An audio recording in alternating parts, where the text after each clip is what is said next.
the rational male right here. So we're going to go through each of the 9 iron rules. We got this fancy tier list thing right about here. We're going to add this to stage.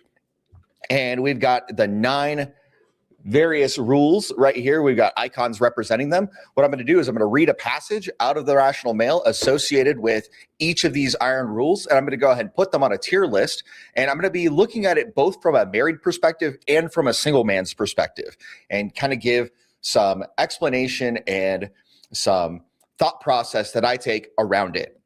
So just to give a general overview of the 9 iron rules of Tomassi, rule number 1 is frame is everything. Rule number 2 is never share your body count. Rule number 3 is don't wait for women who make you wait. Rule number 4 is don't live with a woman you're not marrying. Number 5, never allow the woman to be in control of the birth. Rule number 6, women are incapable of loving a man the way that he expects them to. Rule number 7 is develop new relationships, don't fix broken ones. And rule number 8 is never help a woman figure out why she won't sleep with you. And finally, rule number 9 is never self-deprecate. So we're going to go through. That's a general overview of the 9 iron rules. So let's start with reading page number 209 out of the Rational Male, the source material for this content. So iron rule number 1 is frame is everything. Always be aware of the subconscious balance of whose frame in which you are operating. Always control the frame, but resist giving the impression that you are. So I completely agree. Frame is everything in a relationship, whether you are married or whether you are single. The fact that you guide the relationship and you put out the boundaries of what is and is not acceptable conduct in the relationship is far and away the biggest S-tier concept in these iron rules. Just to go ahead and give you heads up. The idea here is when you provide the framework in which the woman of the relationship can operate, you are guiding her and leading her of what is acceptable and unacceptable behavior in the relationship. And to the extent that you can maintain your boundaries and the framework of the relationship, she will grow to respect you more and more over time, because inherently the vast majority of women are seeking for men to lead them. Even though right now in a primary feminine social order, they will whine and complain and throw tantrums and fits when you try to lead them and guide them. Deep down inside, they need to be told no from time to time, and to go ahead and have somebody look out for their best interest from a perspective that is outside of wanting to sleep with them all the time. Don't get me wrong. It's important to guide them in these ways, but they need to know that you care about them for more than just sleeping with them. So we're going to go ahead and get back to this idea of frame being everything. Time and time again throughout many of the content or pieces of content that I put out on a regular basis on my channel. Now, the big thing is not to make it obvious that you are seeking to control the frame until later on in the relationship, when the idea of your leadership is put into place and is a regular occurring concept in the relationship. So in my marriage, for example, it is very clear who leads the relationship and who sets the boundaries and guidelines that we are going to respect as a family. That's my responsibility as the husband, is to go ahead and make sure that the frame is set. And when anybody tries to go outside of the framework that is established, that we go ahead and remind people that, hey, this is where the boundary is. You are crossing that boundary. Come on back.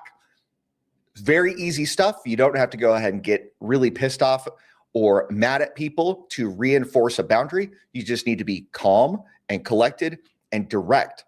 And most of the time, provided that you have conducted yourself in a respectful manner over an extended period of time, that boundary will be respected because you conduct yourself in a respectable manner. Now, if you're getting into a relationship as a single guy and you are trying to lay down boundaries right away, that's probably not the best move, and is something that you are invited to do as the relationship progresses. However, if you see something that's happening and it is against your personal moral code or something of that nature, it is totally reasonable for you to let her know, hey, this is what I think about this thing. Go ahead and make your own decisions about it. So for example, if you don't want to date somebody that goes out to the club, that's not your thing. You could just simply say, I don't get into relationships with women that go out to the club. And that's it. You don't have to say any more. And the thing is, if she decides to go to the club after you've laid that out, it's your responsibility to hold the boundary and just be done with it. That's it.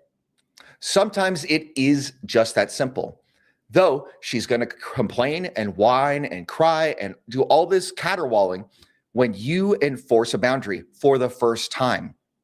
Now, when you've been doing it time and time again in the relationship to the point that she has gotten accustomed to it, you're going to see that resistance come less and less often as she comes to be more and more within your frame. So that is frame is everything. Next up, we've got iron rule number 2. And that is never, under pain of death, honestly or dishonestly reveal the number of women that you've slept with or explain in any detail of your sexual experiences with them to a current lover. All right. I think generally speaking, this is great advice for people outside of the faith. I think generally speaking, you don't want to be a guy that kisses and tells. I think that is a respectful thing for you to do as a man, is to not be someone that kisses and tells. I think on the other side of the coin, if you are saying a number to the woman and she has got experience well above you, she's going to judge you a certain way. And if she reveals her number to you as a reflex when you reveal yours, you're going to perceive her in a completely different way. And so there are so many reasons why it doesn't make sense, for the most part, until you are in a long-standing relationship, to reveal your own body count. Hey, Joseph, good to see you. So it's really important to recognize that we don't want to take time to fumble the bag in any element of the relationship, because if we're going ahead and telling them what our experience is, no matter what it is, you could be a Casanova, you could be a virgin, no matter what the experience is, you don't want to give her any illusions that will cause her to get judgmental with you, and you don't want to put yourself in a situation where you're going to be overly judgmental with somebody else. Now, if you're in a long-standing marriage and things of that nature, it's really obvious that you can do things a little bit differently, because you've already made commitments to each other. And honestly, you probably want to know this on her end. You will figure out, for the most part, kind of where she's at in the process on her end, if you're looking for the signs. So you don't have to actually ask her directly, just like you don't need to tell her directly. So I think that the idea of not revealing your body count is important in a lot of ways, but I don't think it is among the top tiers.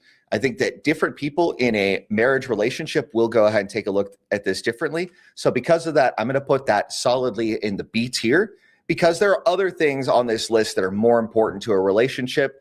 And I think that if you are being too forward and too upfront with this kind of thing, even though we want to be honest and forthright, generally speaking, as men, in this particular subject, unless you for sure know that you're dating a virgin or something like that, there has to be really specific circumstances under which you decide to change up how you operate based on this iron law.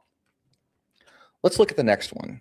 The next iron law is iron rule number 3, which says, any woman who makes you wait for sex, or by her actions implies she is making you wait for sex, the sex is never worth the wait. Okay, I'm going to go ahead and make a blanket exception for virgins. There you go. That's the first thing.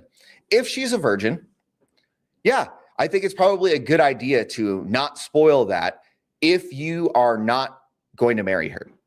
If she is a virgin and you do marry her, by all means, enjoy that. We don't want to go ahead and ruin perfectly good stock for the marketplace.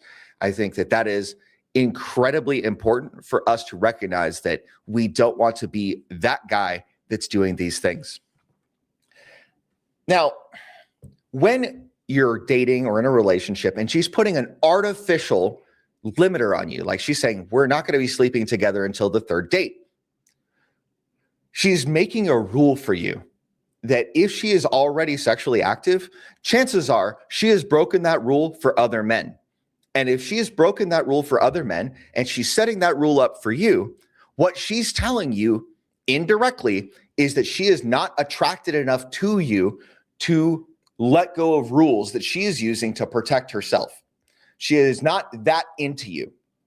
Now, if you go ahead and you keep going with it and you go through the 3 dates and you do the thing, not that I am telling people you should, but if that is in your ethos to do, then chances are it's not going to be like all sunshine and roses unless you're putting extra effort into it. Now, if she is putting even more boundaries in front of you, like she said, oh, we're not sleeping together before the 3rd date, and then you're on the 3rd date and you're like, oh man, we're going to go ahead and do the thing now. And then she puts additional roadblocks in front of you. Well, first of all, you probably should cut it off right there because she has set a rule. You don't meet the standard threshold for her to accept you as a man and accept you as an attractive option. So at that point, you probably don't want to continue with that process with her. And so for that reason, I would say that using this idea of the sex is very rarely worth the wait is probably a good metric, especially if you are a non-Christian. If you are a Christian, you're going to go ahead and make personal decisions about how you look at sexual purity. I think that generally speaking, it is better for men to not engage in intercourse until marriage is generally the doctrinal position. But we know that not everybody's perfect, and it's up to you to make decisions in this world. And I would say that if you are going to live out your faith in a way that makes sense, that you probably should wait till marriage. And if you can't wait, then maybe you should get married sooner rather than later. But that doesn't mean that you should not be actively vetting her throughout this process, because the worst thing that you could do as a guy is to fall in the trap that so many Christian men do. And they get hot for a woman. They get told, hey, we're not doing anything until marriage. They fall for that. They get into a marriage and they find out that there's all these things that are hiding beneath the surface that are going to cause problems for you in a long-term marriage. So I think that generally speaking, for a single guy, this is an amazing kind of metric to use if you want to measure whether or not she's actually attracted to you. This is really good. As a married guy, if your wife is withholding sex from you for an extended period of time for any reason that is not mutually agreed upon by both sides of the equation, this is a huge red flag, and you might need to go ahead and look into doing other things because your marriage is probably going downhill at this point. So I think that using this as a general litmus test for both single guys and for married guys, probably a great idea to look at it as a measuring stick for how attracted to you the woman is. Because anytime she's making you wait, it tells you that she is not that attracted to you, especially if she already has prior experience. She already has prior experience and she's broken the rules for other guys. She's establishing a rule for you that she broke for other men. All right, let's move on to the 4th iron rule. Iron rule number 4 says, never under any circumstance live with a woman you aren't married to or are not planning to marry within 6 months.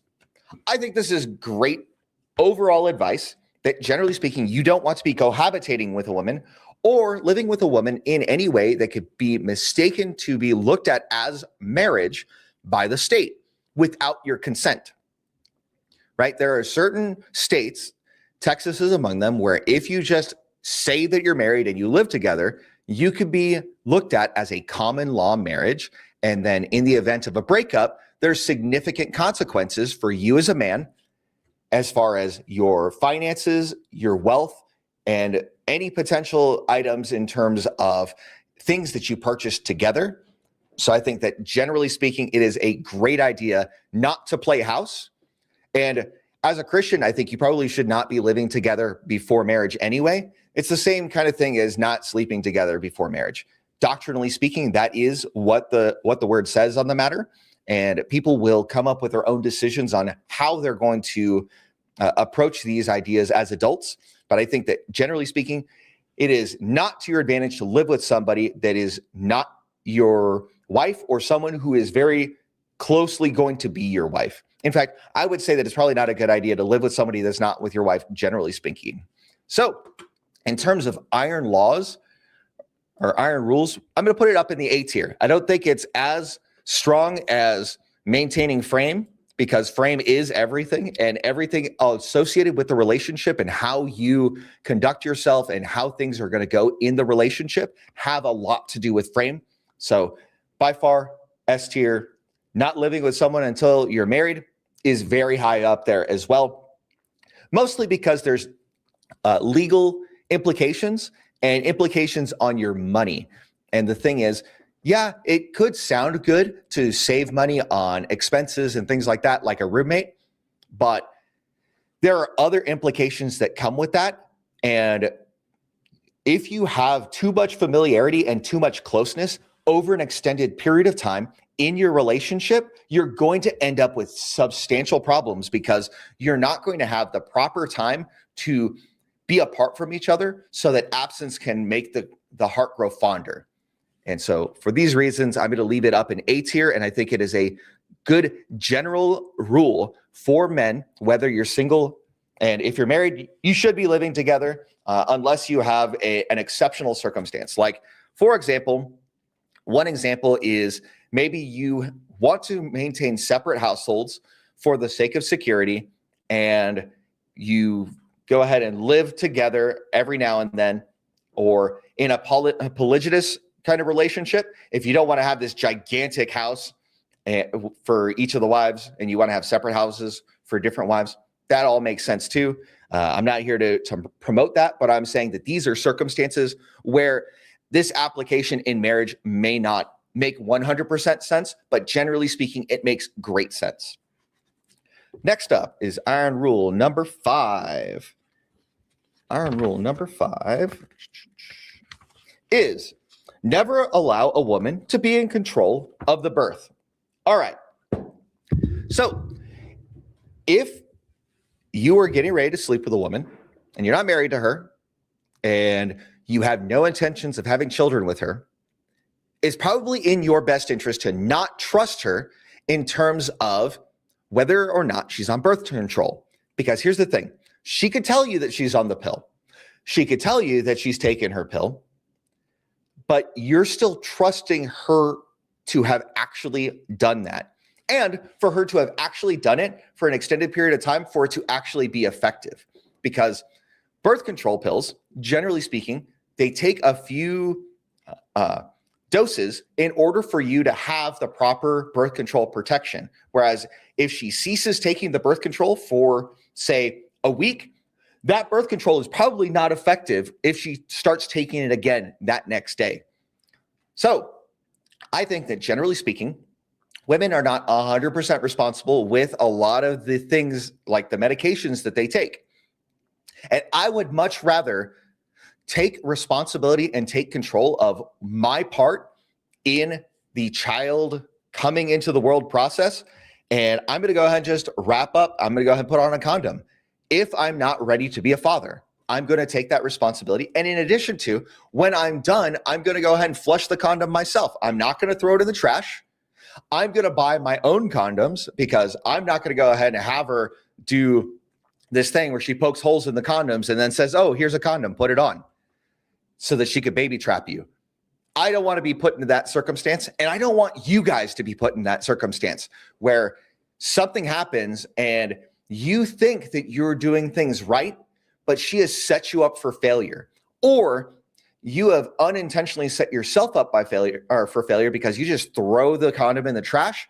She can easily retrieve it, get your gravy, put it in her, and then bam, you could be a father, even though you didn't consent to that, right? So for those reasons, I would go ahead and flush the condom, get it out of there so that there's no way that she could go ahead and baby trap you after the fact. Now, in terms of marriage, I think it's important for both the husband and the wife to be on the same sheet of music about whether or not they're having kids or not, or how they go about preventing that if they choose to prevent it. Now, in my marriage, we don't use any kind of birth control because I'm perfectly happy with having as many kids as we can biologically have because I've got it where I could support them. I have no problem with that. I've got 4 kids, and I'd be happy to have 4 more if circumstances were as such to make that happen. So for this reason, I think that guys being in control of the birth and keeping that in the back of your mind, even when things are getting hot and heavy, I think it is so incredibly important that I'm going to put it up in the S tier. If you choose to partake in sexual activity, it is important that we as men take our side of the responsibility for it. Because I don't want us to be unintentionally baby trapped and locked into a situation where, yeah, she may have been really hot at the time, or maybe we had one too many beers going. But I would hate for any of us to be trapped in this situation where now we are inextricably linked with this woman for 18 years of child support because of one night of passion. So, guys, wrap it up. If you're not married, generally speaking, obviously it's one of those things, it's a context of your own relationship kind of thing. But I think generally speaking, you don't want to be not wrapping it up unless you are 100% sure that things are set up in a way that protects you from unintentionally becoming a father. All right, let's look at rule number 6. Our rule number 6. Women are fundamentally incapable of loving a man in the way that a man expects to be loved by a woman. All right, we're going to go ahead and talk a little bit about how men and women generally love one another. Men typically love idealistically, and women typically love opportunistically. So for those of you who are not familiar, generally speaking, there's this thing called hypergamy in the modern dating market, where women have a tendency to mate and date up and across social hierarchies. So women are generally speaking trying to mate and date for gain, and men are typically mating and dating for acceptable loss because of how hypergamy works. That's generally speaking what you're seeing in the marketplace. I don't write the rules. I just look at what I see in the environment around us and let people know, hey, you might want to consider these things along the way. Now, when I say that women love opportunistically, generally speaking, I'm saying that, and it's not something that I'm looking to say to hate on women. Quite the opposite. It's really important for us as guys to understand how women are at their baseline so us as men can decide how we're going to interact with women, knowing that they want more from us, generally speaking, than we want from them. Now, as men, we get to choose what we are accepting in terms of relationship. So generally speaking, the dynamic goes something like this. Women are generally the gatekeepers of sex, and men are generally the gatekeepers of relationship and commitment. Now, a lot of guys are just really excited that some girl is interested in him in the first place, and they just are willing to give all the commitment up front and just give the woman anything she asks because he doesn't have requisite experience with women to know that he is in the position to make certain negotiation terms and put them on the table before he gives his commitment of exclusivity to her. Because generally speaking, women want to consolidate on the best quality man for a lifetime after they have gotten all of their biological needs met. So if you are both great biologically speaking and great in terms of protectioning, provisioning, and parental investment, you've got the best of both worlds, and chances are you're going to get a great deal on the marketplace. However, a lot of guys have to make these decisions because they haven't put in the work, generally speaking, to have the level of optionality so that they can be firm in their convictions and let them know, hey, if we're getting into a relationship, these are things that I'm going to expect out of the relationship. Now, because men typically love idealistically, a lot of times they give off more trust than is earned too early. So I would go ahead and caution men to be really careful when you get your commitment or give your commitment, how much you're willing to accept on both sides of the negotiating table, and make sure that there is some form of negotiation before you give away your commitment as a man, because you need to also be sure that you're looking out for your own best interests in this prospect, because a relationship that lasts should be a relationship that works well for both sides of the coin. Both the man and the woman should get something out of it. And if that is the case, that is great for both parties, and both parties stand to benefit from the long-standing nature of the relationship. So I think that if you're a guy and you recognize that there are fundamental differences between how men and women generally love one another, then you're going to be in a great place. And I think that this is, generally speaking, an A-tier rule to apply, generally speaking. Let's go ahead and move on to iron rule number 7. Iron rule number 7 states as follows. It is always time and effort better spent developing relations with new, fresh, prospective women than it will ever be in attempting to reconstruct a failed relationship. All right, so there's a lot there. Let's go ahead and talk about it first from the single point of view, then we're going to talk about it from the married point of view. From the single point of view, I think generally speaking, it is better as a man for you to recognize that if she is crossing your boundaries on a regular basis after you have given her your commitment, you are generally better off finding a new relationship and distancing yourself and just letting her go. Because if you're the kind of guy that knows how to hold boundaries and hold frame in a relationship, you're going to be much better off with another woman than you are where you're trying to put pieces together back of this relationship that has failed you over an extended period of time. For a marriage, I recognize that for the vast majority of men, this is easier said than it is done, because there's usually children involved, there's usually assets involved, there's usually, if you're a married man, if you're a married man that has religious convictions, there may be other things involved in the decision-making process. All right. So if you're a married guy and she cheats on you, so in the Christian faith, that's one of the standard grounds for divorce. And you can decide whether or not that makes sense to you.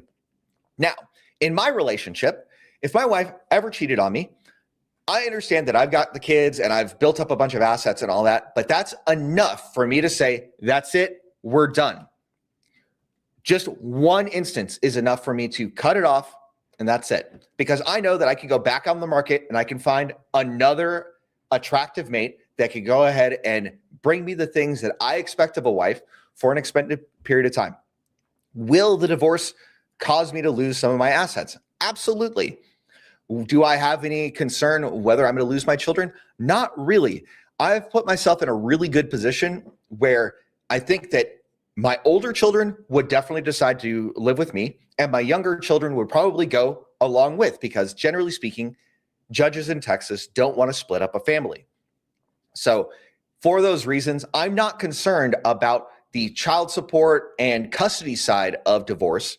I'm more concerned about the asset division and things of that nature, because we're not in a position where we would have alimony. But I've already come up with an agreement with my wife that, hey, look, if things ever went sour, this is how we're going to structure your side of the divorce so that we can go ahead and maintain the assets for the most part for our heirs, my children, right? Because it doesn't make sense for us having disagreements or us breaking up, causing their lives to be ruined as a result of it. So that's kind of how I view this whole breaking off relationships. But I recognize fully that married guys that have been in it may not be in a great position to start over. They may not be in a great position to deal with the divorce court and custody battles and things of that nature. I have a full amount of respect for that. So you as an individual man need to determine what is and what is not a deal breaker in your relationship. For me, cheating, if she goes out and sleeps with another man, that's enough. Just one instance, I'm done, never happening. And then the next time I get married, I'll have an ironclad prenup. And then this is not going to be an issue for me the next time. I got married really young. My first time, I've been married for 21 years. So there are different things that I'm considering in my marriage than the average man just starting out or early on in his marriage would have to consider on his side. So generally speaking, I think that it is a good idea for you to look at cultivating a new relationship over fixing a broken one. Now, in a marriage, there's the caveat of what constitutes brokenness, how much in terms of consequences are you going to bear in terms of breaking off that relationship and starting something new? Do you have a high level of optionality? Are you the kind of man that other women want to be with? Are you the kind of man that other men want to be like? If those are true, then it will be substantially easier for you to get a new relationship than it is to fix a broken one. When the woman involved has broken faith and broken the covenant, you are much better off moving on. Now let's look at iron rule number 8. Iron rule number 8 says, always let a woman figure out why she won't have sex with you. Never do it for her. All right. This is true in so many ways. If you're single, you don't want to be in a position where you are giving her reasons to withhold her intimacy from you. Pretty straightforward stuff. I think that a lot of guys often step on their dicks when they go ahead and fumble the bag in so many interactions with women. I think that generally speaking, men have a tough time recognizing what's going on in a relationship without having a substantial enough amount of experience to know to read between the lines and to know that the medium is the message. So if she's telling you something, most often it is not the thing she is telling you, it is what the thing she's telling you is wrapped up in that typically is the most important part for you to grasp. Because if she says something to you like, you never listen to me, obviously from a factual basis, that's not true for the vast majority of relationships. The vast majority of relationships, the guy is listening to her, but listening to her words, not to the emotions that the words are wrapped up in, or looking at the context of the overall message.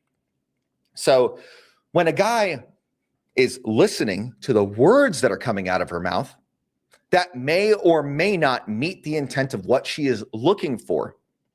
That doesn't mean that you're not actually listening.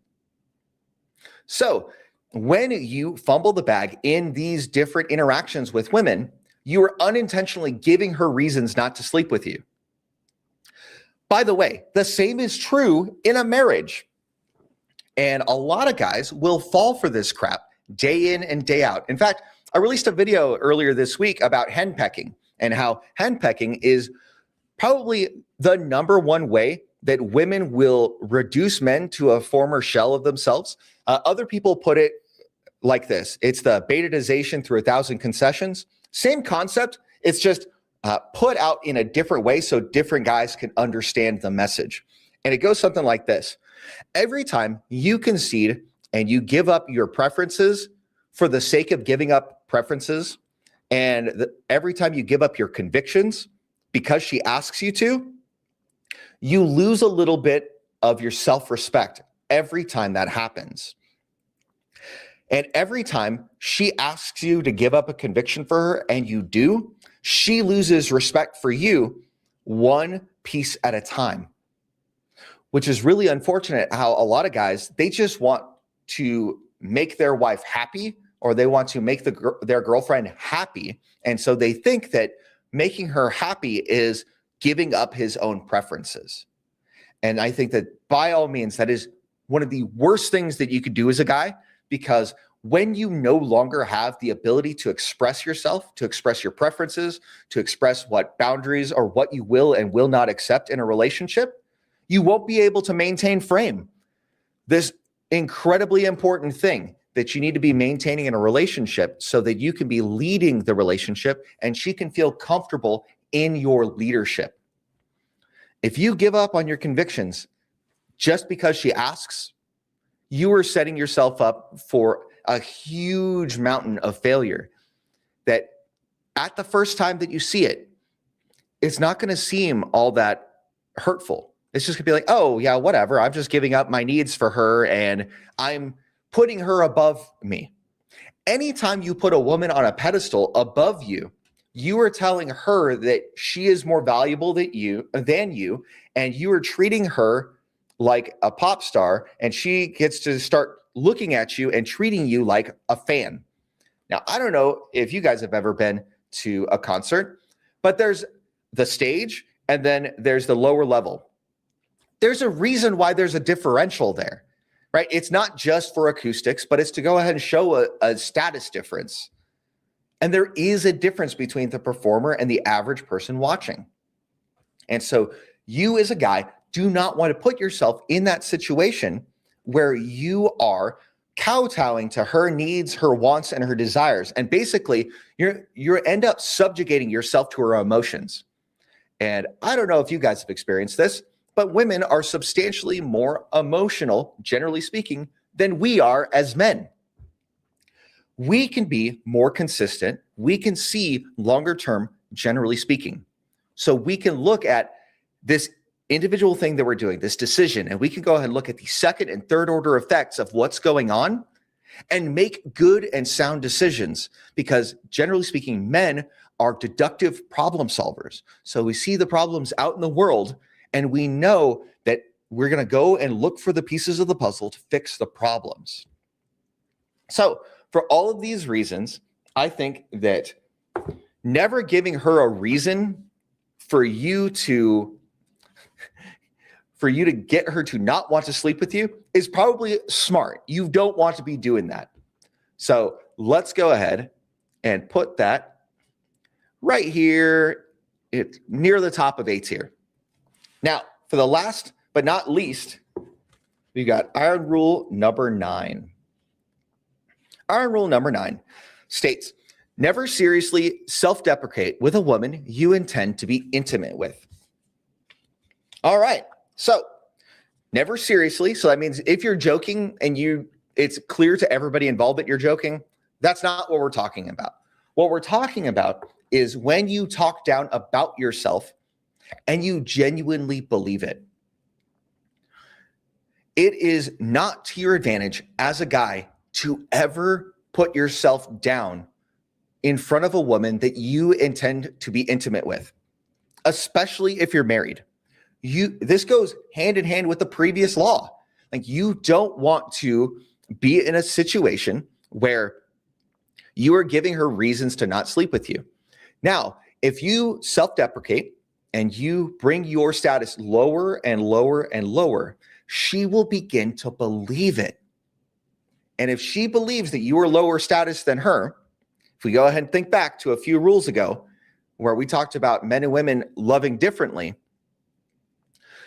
when you reduce your status in her eyes, what you're doing unintentionally is you are causing her to believe that she is better than you, that she is more important than you, that her status is elevated compared to your own.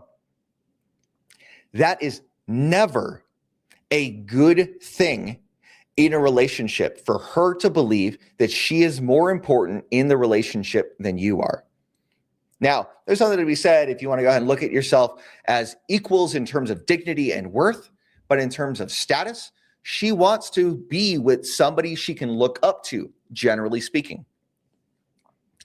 And it is in a man's best interest to stay well-respected and well-regarded in a relationship. This goes along with the idea of maintaining frame.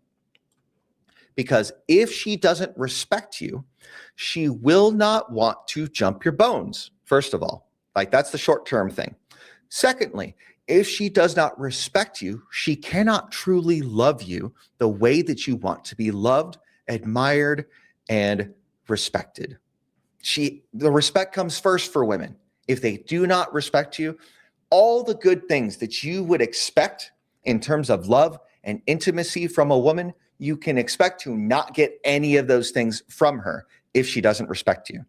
So I'm going to put never self-deprecate right up here next to frame, because you never want to be in a position where you are putting yourself down in her eyes, especially in front of other people. Because if you do that in front of other people, that serves to reinforce the idea. So I'm going to take a drink and then we'll go ahead and review. If y'all have any questions, feel free to dump it in the chat and we go ahead and answer the questions after the review period. All right. So up in S tier, we've got control the frame, but don't let her know that you're controlling the frame. I think this is the fundamental skill set in a relationship for you to set boundaries, maintain them, and lead the relationship. I think that frame is the most important thing for you as a man to look at and maintain, generally speaking, throughout a relationship in its entirety. Second thing in S tier is don't self-deprecate in any serious way, because this is directly related to frame, because you don't want to put yourself in a position where you are not respected, because respect comes first for women, then everything else comes afterwards. Even if it's a matter of you're hot, right? If you're hot, she's still going to look at your attractiveness as an element for how she determines whether or not she respects you. Last, always be in control of the birth. Gentlemen, I do not want you to be in a circumstance where you are caught with your pants down, where all of a sudden you're a father and you didn't know that the possibility existed that that would be the case. So wrap it up. Don't shoot up the club without protection. And when you are done, make sure you flush the condom, because you don't want her retrieving it from the trash and doing things with your baby gravy that you didn't intend for her to do. And the A tier is don't live with a woman before you're married or within 6 months if you're not a Christian. I think that's something that's more applicable. I personally am a Christian, so I'm going to go ahead and say that generally speaking, you shouldn't be living with a woman before you're married. But if you're outside the faith, hey, you go ahead and make your own rules. I'm not here to go ahead and judge that lifestyle. You just determine what's right for you. I think that generally speaking, if you are living with a woman that you're not intending to marry, though, that you're unintentionally setting yourself up to not get the best out of a new relationship, and that you are best served not living together so that you can have the absence for that relationship to develop in safe boundaries, and so that you don't over familiarize yourself with each other before you get married. Let's see. This one is never help a woman figure out why she won't sleep with you. I think that's really important. You don't want to fumble the bag. Like if things are going well, don't do something that'll cause her to lose attraction to you. Like go ahead, make the sale, close the deal. This applies whether you're married or whether you're single. Now, in my circumstance, basically every night it's kind of the default case. It is, hey, yeah, we're doing it, unless something happens. Now, if something happens throughout the day and I need to reinforce a boundary, I recognize that at some point she may not want to go ahead and be intimate. I, as a man who understands how frame works, I'm going to allow for myself to deal with temporary discomfort for the long-term benefit of maintaining that boundary, because invariably,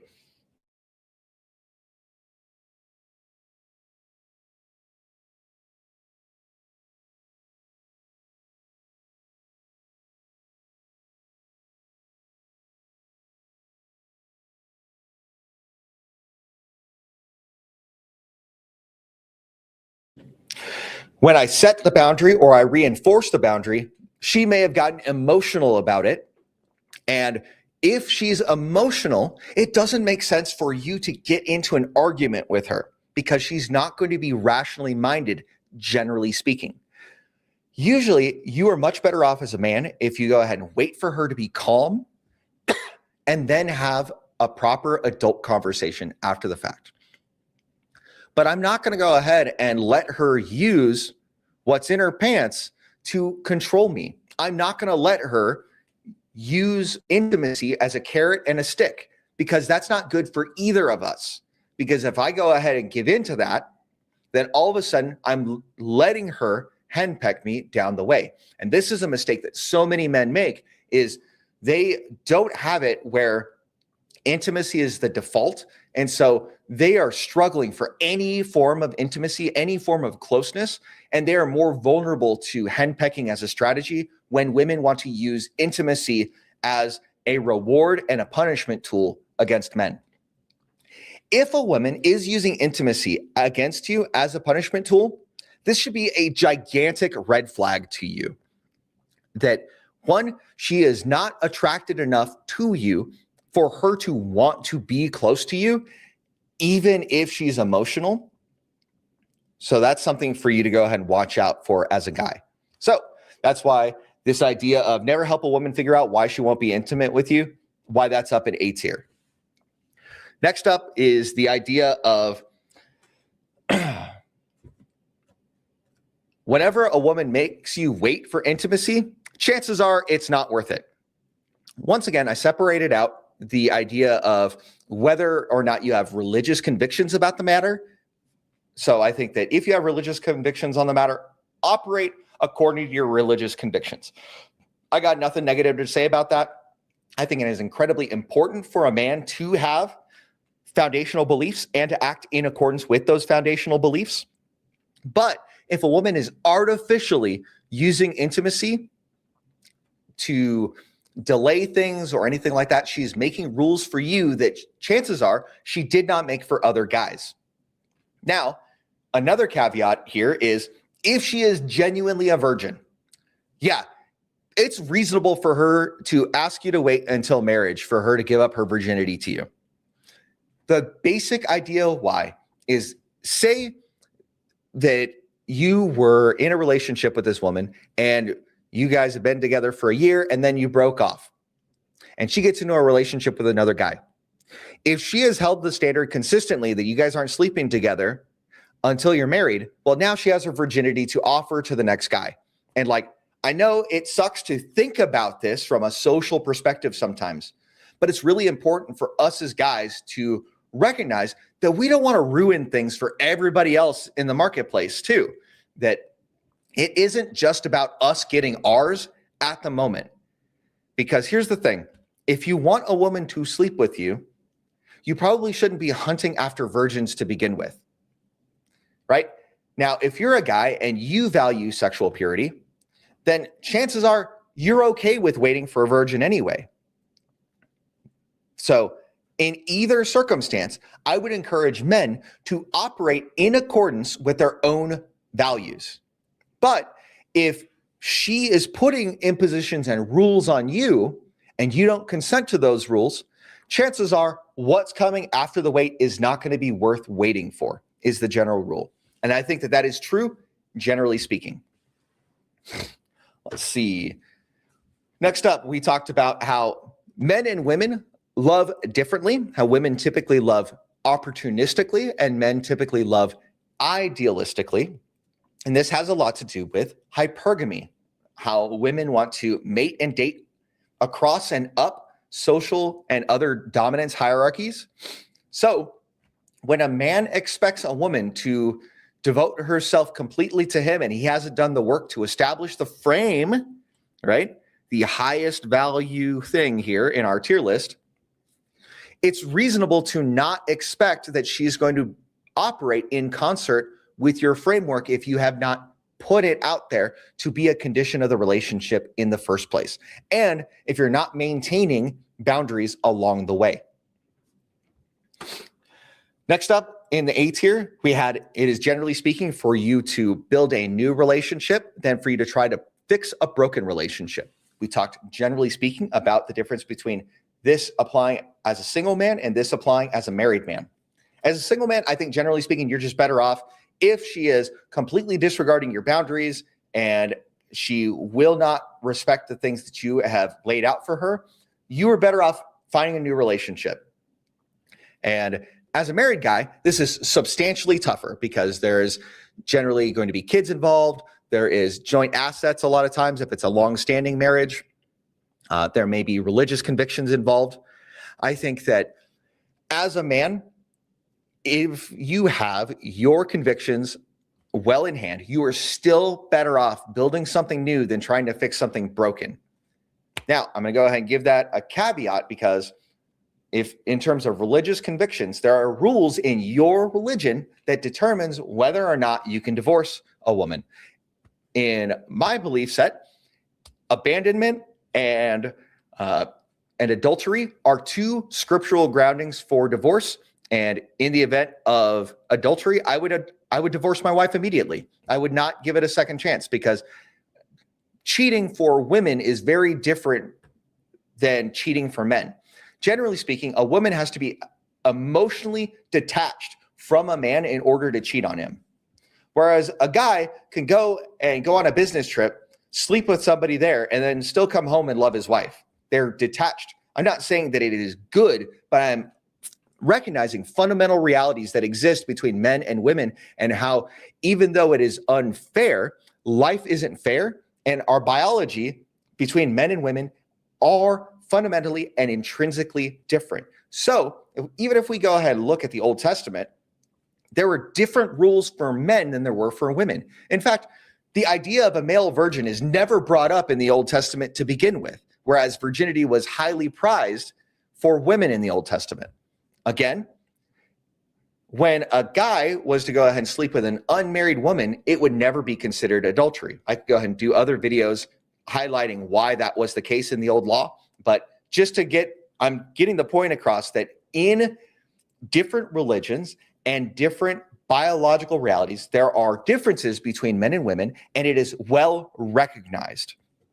And so when people look at relationships as exactly 50-50, or they look at men and women as completely the same, they disregard that there are biological realities at play that we as human beings and we in society recognize that those fundamental differences, one, they exist, and two, they've existed for an extended period of time. This isn't just something that's happening right now. This is something that's been happening for thousands and thousands of years. And finally, the iron rule that is kind of last on the list, but it's still a B tier rule to apply both in terms of your mindset and you going into things as a single guy or in married life, is not telling your body count, because there's no general advantage to you doing this outside of a marriage. There's no reason for you to go ahead and do this, because when you say a number, she's going to look at her number and she's going to make certain assessments based on that difference, if there is one. Like, say if your body count is 50 and her body count is 15, she's going to go ahead and look at things differently than she would if your body count was 1 and her body count was 50, right? She's going to go ahead and be really concerned that there's an experience differential. Whether that's fair or not, that's just what it is. So as a guy, there is no real advantage to telling a woman what your body count is. And if she tries to dig in, it is in your best interest to either fog her or to agree and amplify or to do something where you say something ridiculous to get off of the point, get her to laugh and move on to a different topic. Because anytime that you seriously put this out there for her consumption, it's not, generally speaking, a good thing for you, regardless of what the answer is. All right, so that was the tier list for Rollo's 9 Iron Rules of Tomassi that you could find here in The Rational Male. Great book. If you haven't read it, I mean, this thing has been out, what is this? 2013 is when it was put out. It's been out for over 10 years. It is a valuable resource for any man to read and to get an idea of general realities in the sexual marketplace. So I'm going to go ahead and give it a couple minutes and see if any questions come in the chat. And then I'm going to go ahead and conclude this live stream. Things that I released in terms of videos this week. I released a video on henpecking If you're a guy that's in a relationship or you want to be in a long-standing relationship, I talk an awful lot about the process by which women subjugate men in relationships. And usually it starts small and it progresses over time. And I think that generally speaking, it is not in a man's best interest for him to fall for henpecking or the betaization of 1,000 concessions.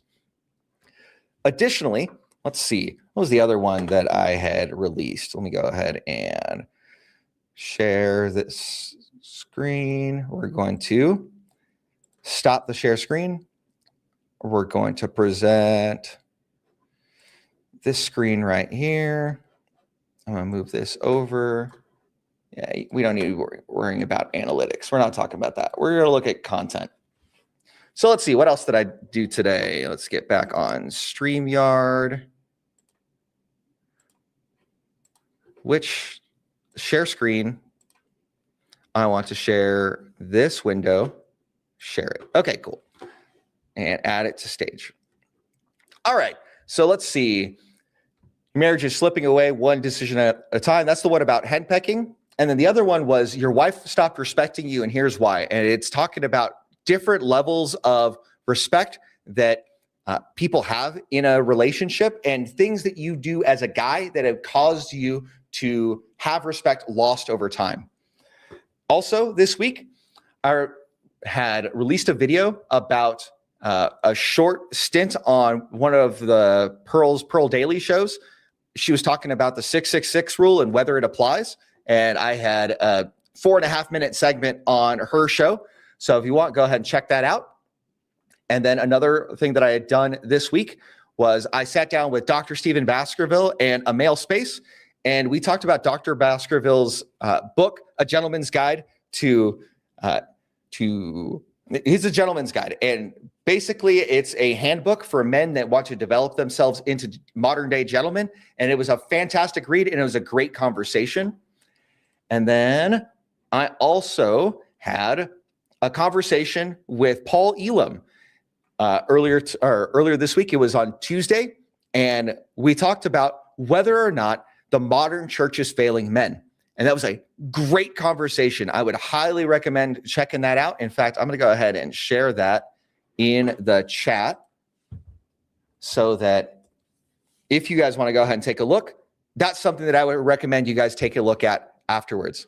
So let's see. I have no further questions here in the chat. So I'm going to go ahead and conclude that right here. Thank you so much for taking the time and exploring this idea of the tier list of Rollo's Iron Rules of Tomassi. Once again, it came from The Rational Male, and I have a great deal of respect for Rollo Tomassi as well as many of the others in the Manosphere and the Red Pill spaces that have come before me. And I just have so much appreciation for the work that they put in so that I can stand on their shoulders and help men one step at a time. I would encourage you to like the video and to subscribe to the channel. Also, you may want to consider going into a channel membership. For a certain tier of channel members, I go ahead and do a monthly Q&A. It could be on anything having to do with relationships, money. It could be having to do with dating or marriage or anything like that. I'd be happy to go ahead and talk to you guys and answer questions about that. Something new and exciting that's going on in my life is on Monday, I am opening up a second store. For those of you who may not be aware, I own a couple of retail businesses and I own some real estate. And so that's what most of my income comes is from real estate. And I'm opening up a store on one of the bases here in town so that we can serve the men and women of the armed forces because they may not have a good opportunity to get off base to enjoy things like Magic the Gathering and Pokemon and stuff of that nature. So that's what I'm going to be busy with on Monday is I've got 8 employees and my kids are going to get together and we're going to build a store from scratch. We have all the fixtures, we have all the inventory, and we're going to just put it together in one day and we'll have some before and afters. Maybe I'll take some pictures and share it on the channel as a post. So thanks so much for your support and for your viewership. I really appreciate you. I hope you have a fantastic rest of your day.